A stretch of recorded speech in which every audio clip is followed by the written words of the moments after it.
whaatala whaatu ma talia na mai oile woma sani ma paanga ma sani o tātou purkalami.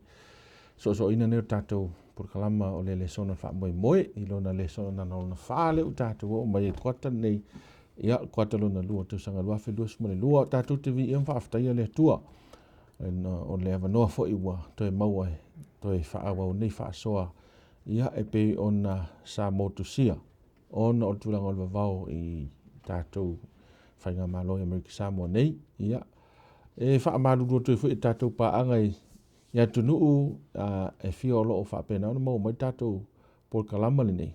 Ia ua maua ia nisio tālasanga e pe ona mai e whaavavelu atu tātou Lesona. Ia leo tau whailewa me sili e whaatalo whatu so stasi o le whatu a maua tātou whaasalaunga nei polkalama nei. Ia mo teimi mua te lia mara fia o el soafa manu malo Isu Keriso. Ia e tātou polkalama le nei.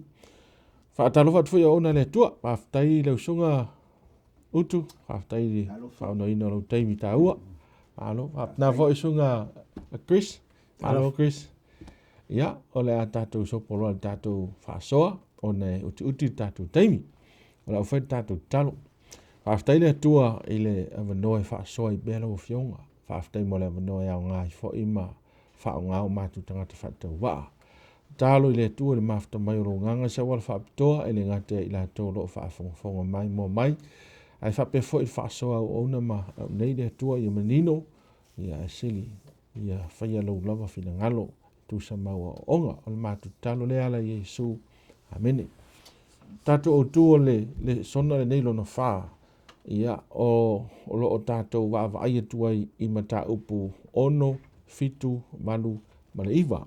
O le a se o tato wa ai I le mea ne tupu. Mai o le tau te tala no ina tuso ke nese I le kwata le nei.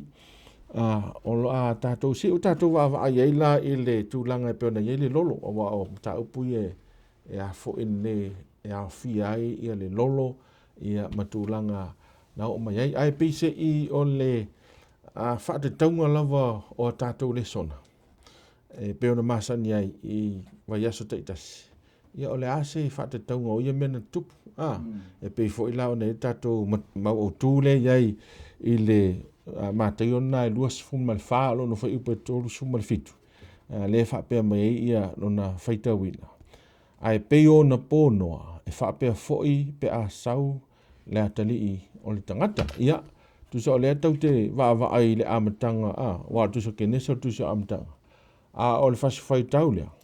O le au mai ai le men tupu le amatanga. Mo le whai unga. Whaafeon tātou I loa le a muta le laulangi. Whai waila Iesu. Wa o Iesu lawa ana upu ia. E whaapei o pō noa. Ia o lo ringa lau tātou tala noanga le. Si o tātou wā ili pe whape I pōno, awa e te tauna tātou I loa le wingo le whamtalanga le Iesu. Pe whape I a pōno, ina ia o tātou I loa ai. Ola I le teimi lau tātou I ai. Ma tā pena tātou I le teimi a fio mai la te rio tangata. So e tā ua tele la le whasi whai tau lea po le whasi whai upu lea na sau noa I le li whaola. Ia wa e o ai le li whaola. Ia o le te tonu I le tala le ia. No wa e nisio kerisiano ua le ua le te tonu tala le ia no. E whaapea o le myth. Whaapea o se tala whaatupu fo I lea po se tala fo I wha lea nganga e whaatau ia ai. Wa lawa le whaamtalanga le Iesu e whaamaoni ai. Ia e moni whaamaoni le mea na tupu I le taimi o le lolo. Ia o le asi o tātou a mata. Lau sunga Chris e mwhaina e saunoa mai I le vaenga mo tātou Lesona. Wa o le lase tātou wawa I po o le a whape I tonu lava le meta o le Iona pō. Iona pō noa le la tātou amata mai de tāpe nanga. Ia o le o mai o le lolo. Sa whape I le tāpe nanga le o mai o le lolo ma tūlang whape na. Ia, nā wa whai wa atoto I le whetalenga nā le a Iesu I lana o ngale le mateo. Ia le afo I le atoanga o le tamirusanga le tanto amata mai I le afo I le fofoanga. Si tau mai le lolo. Le lolo la le ua fōlinga mai o tasi mai le tātou matua. Ua so o le afo I le li o le tamirusanga o le amatanga o le talaanga o le tangata. O le talaanga o le tangata mai le amatanga na whai le atua o le tangata ina ia faile a miotonu. Sa le iai fo il tangata se manatu e faile leanga. Ia ai uma ele ia le afo il fata tianga o fuafuanga le tua. Ia o tato maua leo tala. Ia o filifili il tangata e faa longo ele faa se. Ia ma filifili il tangata e afo e soli il polo inga le tua. So mai te mila na le o tato vai fo ina ile sona i e tolu leo ma vai atu nei. Tatu tiru le tali il tangata i le tua malona fina ngalo. Fata tia mai le tua fina wai le ine nefu tangata il fina ngalo le tua malamtanga. Fina ngalo le tua ia na faali upu ia na amatai le feta lainga le tua tangata. La umal fatu anga te ai. Longo winga o fa manuanga umana o faia mo usau nia mo auto e mo oe. A le la au e lo ai le leima leanga. O le fini la e o fina ngalo le tua. O te ai. Nanga o le aso te ai. Ia te oti ai. O le lolo la. O le onga mai ngā tabiru sanga e whaatau i le fionga nā le tua. E le i alu ese a le fionga le tua, le finangalo le tua mai lana fionga whaali tangata. Ina e lori tangata. O le tongi o langsala, o le oti. E le i whaani ne fua i le tua o le mea nā mai tangata lamtanga. O le tongi o langsala te o le aso ai te ai. O le aso a nā te oti ai lama. Ia o lo le lolo. Whaali mai roe le tua lana whaamsinonga tu whaatasi. Ina ua uma o leta nota tau afe lima se lau tau sanga. Talu ona whaia le fuafuanga le amatanga. Afe lima se lau tau sanga o whio ai tangata ma tiro pia e tena. Ma wha manatu ai tangata le mea ua le iloa ona o le angsanga. Lean tato waila le talia keino. O matua ita keino le whai unga le atua. Ina ua wha tonu le atua le tangata. O lo wala e toi fo i le la awa leola. O le toto o te mai mamoe. Ia e talia keino. Tua le talia e keino. Na matua fulitua keino. Ia ona amata ila ia ona abaile ngafala e leta o dato o whanau tangata. Ia ai whawhia ngai mal ngafa o ai fo o atari o le tua. Lea mai le ngafa o atamu. Tato ai e fo. Tau ma whai fo i atamu eva. E la te tau mate ina po lali fina ngalo le tua. Ia ana uma e fo. Ia e tutusa mal tau whai ngā keino. So le tato ai le ila fo i le kenese leo e ono nai amata mai ai Ia tato susu e ngor aso nei fa mai leo upole por kenese ono pe on tato ai fa mai wo ina mata ona fa to te leina o tangata i fonga ele ma ua fa na wina e ila to o afa fine on va ai leo atali o le tua ia fine o tangata wala le lei lava ila to ona fa ia vai leo ila to fine uma wala to loto ia on fetalai mai leo yova e le fa vau on fi na o nganga matangata a wa wana tangata i lato a o lato waso se lau ma lufulo tau sanga ia so o le lau a mata mai i le fetalai ngā le atua a tato su en mai de mta upo e ono e o mta upo iwa e le o to iai asa wanoa e to e whai mai e se leo tangata i le whai unga le atua ua fetalai le atua on fetalai e lo le atua si sila mai le atua ma tua le anga le lalulaki so o tu whaatasi le ngafao o kaino ma le ngafa o atamu. E umaifu. E wha mai wha i unga le atua. O le matua le anga o tangata. O mai fo i whanau a la tari o le atua. O tilo i a whino a tari o a whino o tangata. Tu sa o le wha upunga nā le atua. Me matua le ai maseisi o toe ango a i se mea. E wha tau i whina ngalo le atua. O matua le eisisi o toe mana tunatu i le tongi olana o saunia i le atua.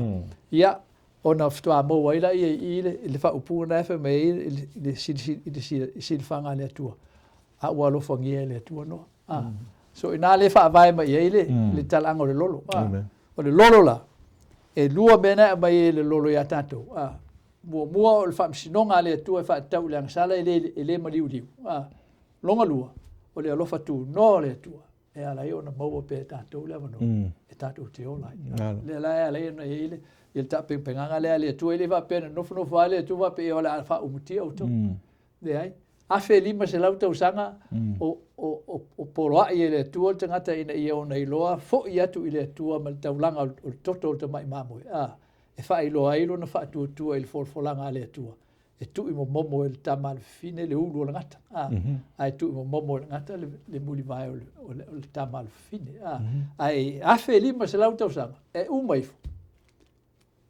e tu whaatasi fo ele tua lana sila le laulangi. Tu ale ai au mastangata. E maua e se mapusanga. Se vanga na ila no ale. Wa no ole fu ole. O le fu ole o le whaatua tuanga o na tua a. Lea na lenga wha ingoa no ia no. Ia ma wha iloa mai e la meko i lana wha upunga a. E maua fo e tātou se wha mawhanwhananga mai a tātou ngā luenga o tātou lima o tātou tinga i nei a. Ona ua maa leia le ia iofa. Mai ia iofa. So i la le wha ali mai e fo e le tua lana wha msinonga. E a mio tonu wha msinonga le tua. Ai tumu le alofa muti vai. So i ala na wha msino le tua le lau langi le o mainga le lolo. Ai na sa unia le tua le avanoa. Ina ia mwhai o na wha au langa whea ngainga mal tangata. E tatu o iai. Ina ia tu mau le fina ngalo le tua. E pea o na ia whetela i la matanga. Tatu o whaia tangata e tatu whaatusa. Ave e male pule. I mea umana o whaia. A wā o le tangata na wā e le tofi e le tua. Malo whaftai. Mana i ole. O vang mo mua le tāpenanga. O le si vang mo mua ole. Fo ile la sunga krisi whapopo toi le mana i ole whasoa. I le tūlanga o le tāpena ina i le tua ole. O le whaoltanga o le tangata. Peo ne e sau noa i le tūlanga le o le whaoltanga. Mantua nā lai una pa u tangata ono la. E le tonu tangata i le upo le tua. E le i tau siel polo inga le tua. Whatu i le tua awale. Awale ai. Ai o wha ili fwoi muli o le mta upo le ono le nei sau noa. I whapere whamtalanga. Na whaia fo i e noa e whapere na polo a i atua i le atua. I ate ia i mea uma. O le keyword na inga. Na whaia e noa e tusa ma polo a i le atua. I mea uma. Sa whapere lava o na whaia oi. E ia. Ia len tātou wa ai o le whatonunga le atua le whau le wa. Mantua e le i loa e sisi pole ala e mea o le wa awa e le i timo mo se mea. E le i se alternative ya noa mea le whau se whale wa e le i mo se wa. Whau se whale marosi. Pe o mele whai kaino. Whatu le atua e o si tau langa le nei sau noi. Ai alu whai lona lava. Ata mai al mela le i. E le i se alternative noa e whai sisi mea ese melea. Fina ngalo le atua e na whaia e noa e whapeo na polo ai mai le atua i a te iei mea uma. E le ngata o le fua o le waa, o le la au e tae le waa o le. E le o se pou muni o le kofa. See, very specific. I think ia uia i se meo le se le sona tau o te awa o mai le vang mo mua le. Tape nanga mo le o me lolo. O a meu whaatonu mai le atua e whai. Details. We gotta obey e ta tau na usta i tātou i mea o malawa. O whaatonu mai le tua e whai. And so, likewise, e taimi neo tātou iai. O le whesiri fo te whesiri iai wa le a tau tutulin maua Yesu e whaapei o pō noa. Ia, e le ngatala o le sa usitai ia noa. O le ustai in details. Awa kako wa il whaunga le wa. E specific a fuanga o mai e le tua e le i.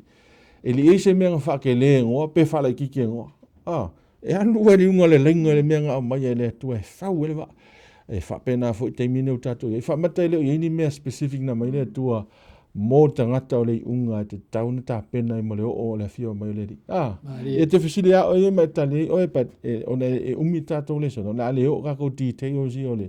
Ai o le mena e tauna na maua e tātou i manatu mawhau whaunga mai le a o onga lea. Ma le sona i mauma i. Ia tātou si tai mea malawo whai mai ele atua. Ina ia whaasao ina i tātou leo o mai o lea. O le aso o lea li. Pei o na whai e no. Ia, male. Nau sunga utu ia te lol vaenga no na lua tātou le sona nai tātou te vai e loe le tūranga leo o meo le lolo. Ia, te lole o le mta po fitu le hawa. Wa pe o lo whaasao le se whaasao mai e le whai o polosu mai lua. O lo ta whai ai le mai moanga e whatatau i le whatuatua o noa wa me mo pe o na tātou soina tuso kinese tuso amatanga. O le amatanga o mea uma le eise lolo le ieni waa. O se temi mo lea o le a whau ai au noa ma le mauti noa pe o mai pe le. So a whaatala tātou i le ise pe atu tātou i se vai o noa.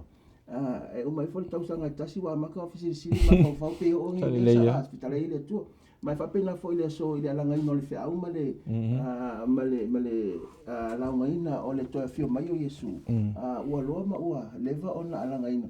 ma wa mata ona le loa maria tua I mafaufau maloto tangata pe se I ngalo ona ole umi ona fatali e te faatala ile umi tele na fai no o vaenga yo ile fai upe los fuma le sa e faso mai na fai no me uma ai o lo la matanga la fai upe o mta upe fitu matolo no fetala yo va pio ile ua o tauwi ai ele tua ngaluenga ano e tusa ma fetala ngale tua fai lo ye fam talanga ale tua ya no ina ulo tu yo oe malo ainga ile va wa o le ami tonu yo luma ile nei tu pulang o no winga o ina ye ta u me ye ia te oi ma ule tangata ami tonu e po le ala vale si o mango le lalolani a wa te fata tai fu o ye amen a wa te fata tai wa o le me pito sili ona fa ngata tangata ke usiano ile so ele le ya ri to tele fata si matanga to le tu a yo lo te mi tu to ta si ona o ya o tu mulo wa ri o tangata le lalola ele o tangata la to tele fa maoni ile tu ma non fina a matolo no sui maria kwa mawi a o ne ta to te mo mawi na ta ofia ile tu ya no ine le mata o fitu mele ta o ya ta o le fam talanga le lo le tu sil do pe te mata o lu le sa le fo sa ta to so fa mele fam talanga le lo le peru le mata o lu fa pe li me o le ala o le fa ta fa mo ala fa ta fa pe le lo pe te ya o si la fia ele li se me la via ma ya mi o tu ai le fa so ai ta o fi ia mi o le anga e o ila so fa masino ine fa sala ine la to lu no o le se isi fam talanga e ma fa una to ta talai o lo ta o fia le tua le soifua ma le ola ona tangata whaatuatua. Ta oto pea ia I lato o e lato te whaila me leang. E te me whamasina. E ia le aso pe tu ai, o le ala vale e o mai ia. E o mai, le aso le e whamasino inai. Wa le mea pito sili ona whanua noa ine le tala ne neo le lolo. Ona ua whai e tangata le a mio leanga iau noma le matau ma le fefe I le tua. O lalo te iloa, ua le matau, ua le fefe. Ai ua whai ma le mautinoa. Ma mea ne lua ua ngalo I lato o le aso e fio mai a Yesu ma le whaamasinonga le tua le sese e to e tu ma te e atu I vaengai ma mele e tau ai wa a whaitau ni tau pule fitu o inei e te maitau inai le whaamtalanga le tua o lava I manu e ave to tonu o le wha o inei fo I e wha mautu ma wha mausali a tili nai e leo mea ola uma na whaia le tua mea ola o ngā mo tangat whaimai o mea le lei a tō manu manu le mama lono ia o mai I o tia I se temi muni mai le wha soa o le soisoenga le vai aso le nei whaitau ni mta apoe fitu ai pei o le ata le ai tau mea tātou e tā ofi mauina le tua no tangata ni o tongu ai whapea fo ia I lātou o e lātou te whai pea le a meo leanga e ia le taimi e whamasini nai Mangi ke le ia whasoa.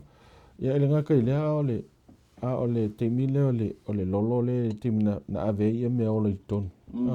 O lai to e mai eiri ata o le fofoanga ina. Wai mantua leo. Le sau no, afe lima se lau. Afe lima se lau tu sanga mai teimi o le fofoanga. So le la to e whama maa umai le atuola na fofoanga. Wa le la wha sala ina uma pe wha muta le ami o le anga I. Ia ai to e whaafou. E lea lai to wa I ata o le fofoanga leo to mai ia lai I mea ola. Tai fitu, tai lua, o le man whawhini se tula o le tāne ma le whawhini. O upu ia ngana. Leo to e whaafou e le tua le lalaki. Koine koe e tau mai ua toe whaamatia le tua mea na ia fofo ina ia ise amatanga fo. Amatanga fo. Noinga e taimi e whaatanga ia le tua I tātou te ui I me whainga tāmati ngā ina ia e sau I whafo ua ue ise amatanga fo I leo langa. E ise me tupu fua o se amatanga fo le. Mo tangata unga ale wale isi le si le tula e man mawhau e se ana wha o e le tua le lolo le lalala. Ia o le tali. Ua apa mai le tua no sisila mai le tua le ato I wha le anga tangata o mena ia whaia ma sisi o mang. O le awalala na tau fie le tua. E o whaila I le so po le alawa le vesia I mawhau tangata. Tono le taua la so ne o mai laulangi. E o le tua wha o mai na laulangi. Ta le le. O mai na se mana o se mea tau wha nukiria I nei ona po o le tua na te wha o mai na lana whawhanga na whai. Mana ia te le whaasona. Ia la sunga Chris o le unga o le lolo. le wo o to tatou whaasoa le o tatou o man kene se fitu pe o whai unga o kene se fitu anga ia tu kene se valu. Ia o le whai unga la lolo o le afo o le temila e an toi mo ele manoa o le tangata i le loftu no le tua. Amen. Ma le tatou te vai le afo i le moli mau le temi o le lolo na matua manu malo le vai le lalolangi. E se furu ma le lima kōpita. E tau mai nai le moli mau ngā le fionga le atua, le wha mautinoanga le atua, o ni eise me tasi e sao me e ele mana vola. Nanga na whai al upo le atua, o me uma ele mana vola te wha umatia. Ia o na wha uma leo le lolo, pe o wha upo nai nufu lua o kenese na e fitu a. Na wha uma le ola o me uma, sai ele mana vola le ola. I o la tau ponga isu. I me uma sai ele matutu. Na wha o tia o me o uma sai fonga ele. O tangata, manu mai wha, o me fetolofi, a tō ma manwhi e lei. Na wha o tia i la tau ai le lalulangi. Na o noa, i le mai tau sai le wā, ma ia o te toi. Sa malo le vai le lalulangi, i o na aso e se lau, ma le lima ngafu. Se tau mai upu i o le fionga le atua le afo i le matau tia o le tō sā o le ami o tono o le tua e whaasanga i langsala. Sa manatu maa maal te leo tangata o a ea ewa maa tamuli. I le polo inga le tua, o te lua aia la au i loa i le lima leanga. Le ea o mai le so le ae, e whaata milo i tala noanga fo. Ia tangata o mai, ia o ngai a ainga o ngai fua o ngai la au a ua hoki ai a. Ai o le whaingo fia o le toftofonga o le afo e o le whaatuatua o tangata po le tono tangata le upo le atua. E whawhia ngai ma le loto o le tō sā o le ami o tono o le atua e whaatau solinga o lana polo inga. Langa o solinga o le polo inga le atua. E oti el tangata. E oti ele ngata la e oti el tangata. E oti uma ia mea e whai le mana vola mea o mau melitu spaya i. Mai o mea umana e le mana vola i le ponga isu. Na wha uma tia o mea sai lunga o le lalulangi. O mea ia le tatou te ilo. O ata ia le na amata ta tala e le atua e le mafau fau o le tangata sa le i loa le tangata se ele i pilu whasamo ele iru tau i ele manatu o le tangata. Ile mata utia o lona solinga o le polo inga le atua. A le mai ele atua i ile mata utia o le solinga o le polo inga le atua le tangata. Ia mwhai loa mai ele atua e tātou le ave mama ina le atua le mele o le angasala i lana fuafuanga. So le angasala o le fili mata utia e matua ino e ele atua e le se me ngata mai ele ino le atua le mele angasala. Befo na ele mata utia singonga le atua le tangata.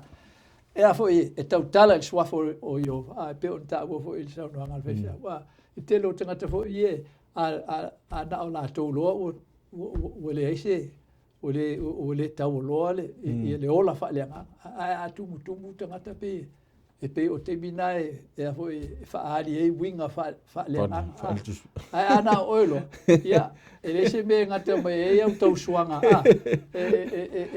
po fea me ka elo ko suanga wo ele ko poia wo ave a oi so o le fai ungo le lolo ta uma ele le ava no ave le tu ngata to mana tu natu ai awa te mi sa fe ave a ele va ai lungo le fonga vai ino o male pelepe ia fo i puna vai o le ma talaia pupuni o le langi ia ma feso o taile ia le sau o le vai e matualu nu ele o se meta o mate le afo i le meta o tia o le matau po le fefe no ia noa mona a inga le ngai tonu va a i losinga me le meo le alu i tai i le vasa i meo le va e matua e pala ai a pe o te mi e sau ele ngalu e matua ia o ngai kama inga le va le ka ngai ko ki fa se la fuku le umi o ko se va ke de ia ana matua lu wa ma fa le lolo le na mai le tu e ka ko ma fa lolo pe nga ma fa ka ko pe o se lolo ho le kafe mai le vai lolo vai ai a warkele ma ale ai o le lolo le ka ngoi ka ko ye kire se me ka uma ke mo fa longa ko o kai solo be i lungo le va ama so le makau me le fefe nga maua le ngoa e koe manga ku ngaku e ka ngaka il maka kia on ko sao le ku fa sanga le angsala nga la ngonga e ngoa ku ngolwa a le va le nga le nga sao ngoa o le va nga fai e ngoa e ku sai mal fa ku ngonga anga le uskai la ngoa e ku sai mai ai nga uma pakingo ave le ku el fa ngol va e le ola ngoa e ma le pe va fa mo kia i ngoa ia ai pe kai o ka ko ro i o i le lo tu no le tu fa mai le fai un o le lolo le fa mai o man ku le ku ia ia mo e pe se io se fa o punga fo le fa pe o ngalo i tu ia kanga ai le ai o le moli mau mongi le nga o le fina ngalo le tu fa ta ulang sala o le sa o ai o to sa le tu sa ka mo fa o kia i mo malanga fa ngau ma me ola uma sai kongol va sale ka uma e si o la ko wa ke ranga o ke minga la ku ki a polo va pe ala mo fa sa wa ia ia vai nga e nei ma si o vai nga le ka uma fa sa wa a nga fa ali le tu ala nga pule wa ma le mi o kongo nga fa msingo e o ki a polo nga ke le fa nga fa fi nga le fa msingo nga le ku ma le fa unga le ku nga le ku ai lo le mi o kongo ma sa o me uma e fai o mai so le fai ungo le lolo e ka ko ke bo ai le fo ile le fa alinga o le lo fa o le tu e ka ko e ka uma e ka ko le fo ile le lo fa tu no le tu e ka ko ke o la ele o ka ko nga luenga le e le se me le e kasi e fai ka wai ngoa ma malanga fa nga ma me uma ngai wa ka ke lo uma lolo ia e uma le lolo uma fa mo yanga le ku manga fengi ai ko a maka i fo kala ngo e a maka le o nga ngo yo so ka ko rola i e sa ka wang fa mo kia i uma wa e le se ngo o ka ngaka le fo ringa mai fa nga mai le leinga e ka o akari o le ku mar ka ngaka le fa nga mai le leinga e ka o akari o ka ai se nga sala uma pe o mai ku spai o nga sala ka ko uma le se ya o le vi nga o le tu Taudele. Ma ne te le faso. Ese me fiso no. E ko fe fa pipi ila va. I le mai moanga le fe mo ta po valu o se tasi le so fa tau ese le. E ma fai ona fa le lu se ina e le tangata pe na le mamla ma wa mana tua ele tua no. I o le o temile o fa ngai na le fa tau le il tu spai. Ai muli ane to fa nga le tua ina o mana tua le tua aper amo ile te mina mo so to mama ko mo fa tau ya lota la lo ye e te mo te nese lo sumariva fa pa sumariva me o to mana tua le tua aper amo ina o fa tama yeso to mama ko mo le mele sa fili ia lota ya lu ia ina ua vai o la ua fa no ele ngate nana to fa nga le so fa tau la le o mana tua le tua ina o mana tua le tua a rasela mana tua o rasela o le isi le va a Jacopo e lua malea a rasela le na pa ele fa na ai fa mele fa mtalanga e te mo ta po tos fu tu so kinesi a no fa pelo su malu o mana tua fo rasela le tua o fa fo ile tua ya te ia o fa na wina ia o no ngai se isi fa mtalanga ole mai moanga i nei pa fa ia te va ile tala fa tau ya no male lolo na ave uma le tua le fu le va ave uma le tua me ave tono le va ai le ta ua ia le tua le te me sa o fa fo ma le va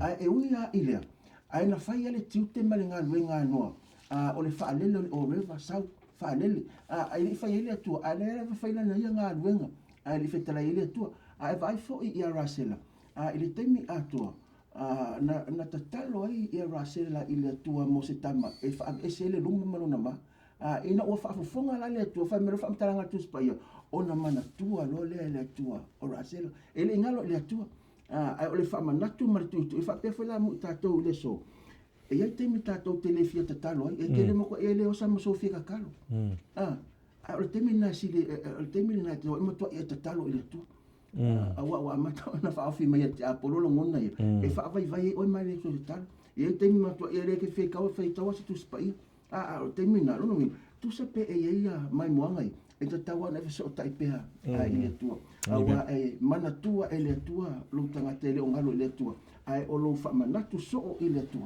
a pe fa o va fa ngau o lo tu ia ma tu ia va pe o so ngalo skamane ai mana tu na tanga ai o mana tua le na e le tua o te talo ma va le ia no taua ia le so fa tau le mene ma ta pe va e mana tua le tua ia no pe fo yo no mana tua ta to le so amen o le wo o tune ta tu fa so ile feringa o e lua ia mai ngol feringa la le ta te va vai si so no feringa mo le na no sia ina ua tu te va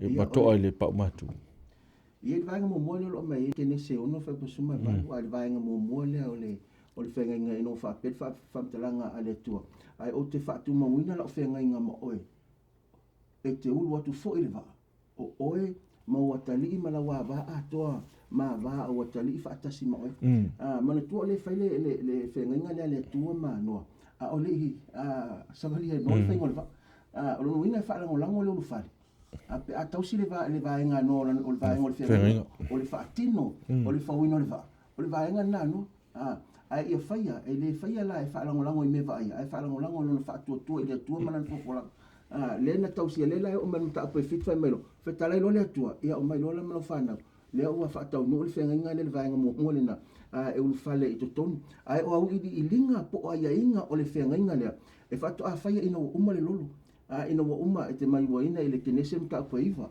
fa pe valu ma fa pe iva mai o fe tala tu fo ile tua ia no mo na tali fa tasi mai lo fa pe atu fa uta o te fa tu ma wina o fenga ma o to ma o to whanau pe ama vai atu o toro no inga. E le o ngata i nei a normala na whanau.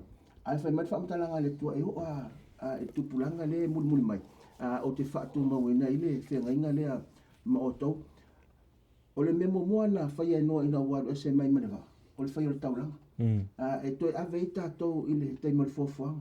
O le memo mua na whenga i ma atamu ma eva. O le sapati o le tua tapua iei. E lo no inga. O le lava e so solo ile le no fofuanga ile amatanga o le pau a to ai ma le to ya fofu ina le to le lalo lang o wana uma lo le teme mo mo na sai fafono na ia fai le taulanga ile to ai na ia fai i manu mama ai fa pena foi pa to te pa ile fofuanga o na uma na fai le tangata ile aso ono il fam talanga le kenese mo mo fai pa to suma ta fa mai fa si la tu le to o matua le so so o me la so fitu o le aso le sapati e tapu ia le tangata le tua ai ole te mile na fatau no inai po le vaenga mo le po le mai moanga le e fatatau i le vaenga mo le fenga inga le na fai le tua a to ai manoa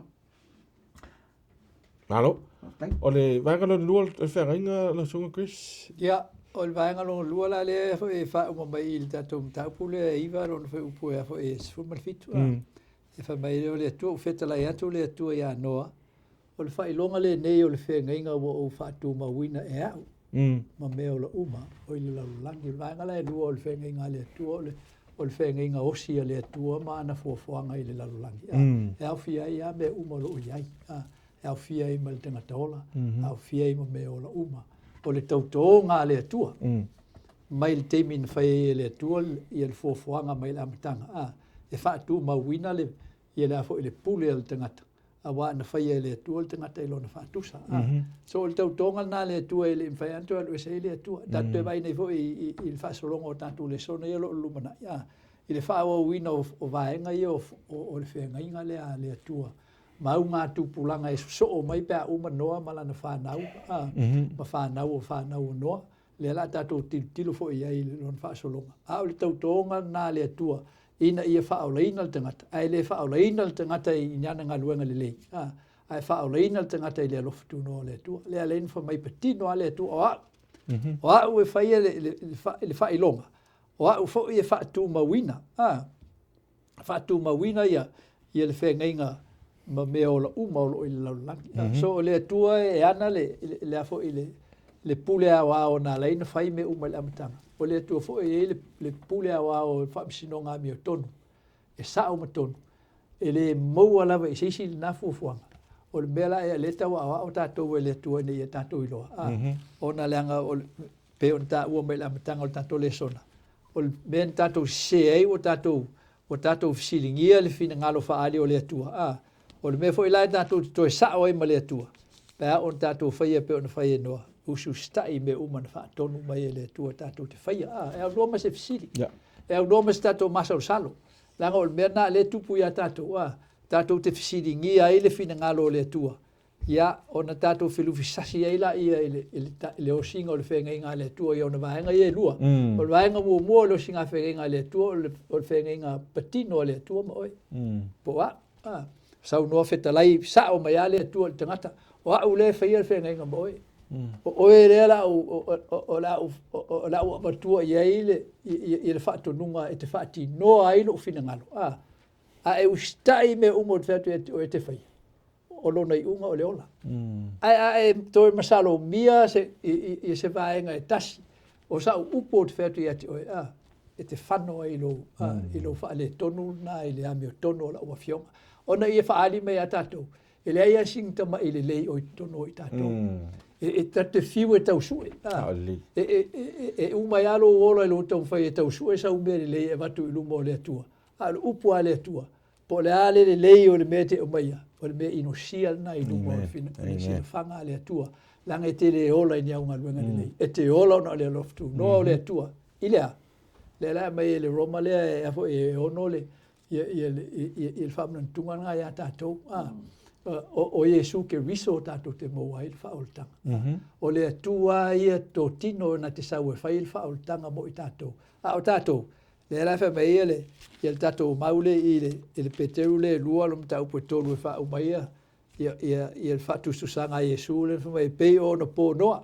E wha pēnā le aso e sau eila tali o tangata. Wha mai leo o peteru ia mua no to I loa le mta upo na e lua mta upo tolu wha soro la. Wha mai o mua no to I loa le nei mea. E o mai o naso e ngata ai. O e tau emu. Lato te sa vali e tusa mo lato lava tu ina nau.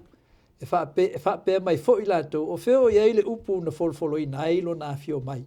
A wai talu o na moe o le au ngata maa.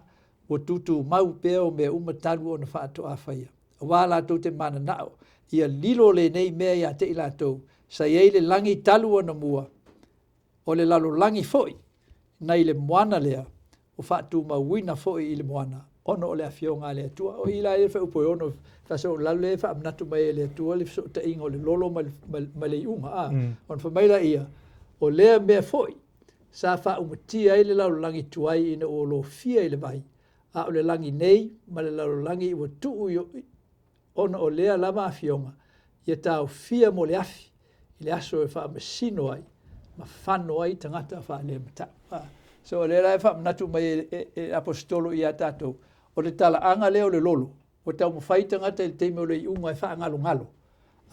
O le tala leo le lolo e mana tua I e tātou. E le foi I le ami o tono o le atua e wha umatia tangata wha le mata. So le avanoa le mai e le atua I a tātou. Le teime le tātou te salamo ai. E peia o na pō no. Tau le li. So le lai tau mai e le atua I a tātou. E tu tusa le teime o noa ma teime I tātou I leo tātou I nei. E o ai laso e fio mai ia la tali o tangata. E fio mai a.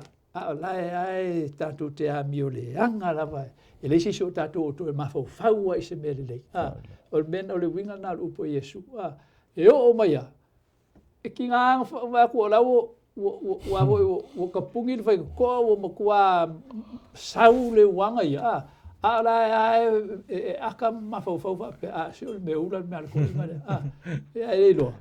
O to sao le tua e mauti noa. Fa kau to sao le tua te fa le ta so o fe au mulu ta to le wo ye nei yo to mata u le tua ma tu te le o mai le aso la na fa sinonga yo to wifo le fa ye langi ma le langi sami puno vai me umolo ye amen ta u te ne le sona la wo po ro fa fo mai ia ta tu ta pena ta pena ma va ai sai I mele wo ye e aon tato ola tu sama fina ngalo le tu ya so nei te mini o tato yai a tato ai o tato utaf wa le to ye se popoi wa le se to e fefe tanga te fera sala o pe o se mea noa me mala man fatu langa mai le tu e ola e maso I fu o tanga o mtua misi ako tawe ta fai tonga mai le ya elena witale ye le verso nei ele ole ai se tu lo ele ole ai o me ai me nang sala tangata ele ole fa ipo ele fa ya va a ole a o matua soli tu la fono ole fa tua o ia me ai ua le whaatua o ia fo i to inga wha i poipong. O le ava i le atua i ana whaamonianga. O le alu i mea na whai bai le atua. E le ngata i mea ai e tauna, ai e tangata. O to inga wha poiponga e tauna, whai poipori tangata. Ia maisi a mea i e tātou te ilo. Ua alu whaasoro atoa. Ua le ai se fefe i le atua. Mea le tau ai le toi alanga i le whea o tuso whaalinga. Ia ngelu. Ia utou mata tau i le atua ma watu. Ma ifo i le atua ma watu i a te irvi. So, whamonia mai le atua le tātou whaasoa. Ia, ma veo se le sona tāua mo e. Ia uani o la se whio mai le li. La te ata il mena te iei te ri tāpena. Ma e sa uni a wae. Pei ona pōnoa. Ia, whapena le whio mai le li. La tātou talo. No mātuta mau le langi whaaftai mo le awanoa. Whaasoa lo whina ngalo. Watu inatu fo i lau upu. Ia watu male mana. Ia uani pa ufua i so se tasi. Ia ai whina ngalo. Ma loto ua whaafonga i lau whionga. Ina ia whaola ina i mātou umalawa. Pea o i le aso e te whio mai ai o wai te whio mai ma le pule whaamasino ina i mātou umalawa te ito tasi. E tusa malana sa whai. Ia whaaftai le ne wanoa ia tu maua tu ia tu elevi inga. Ono i Yesu. Amen.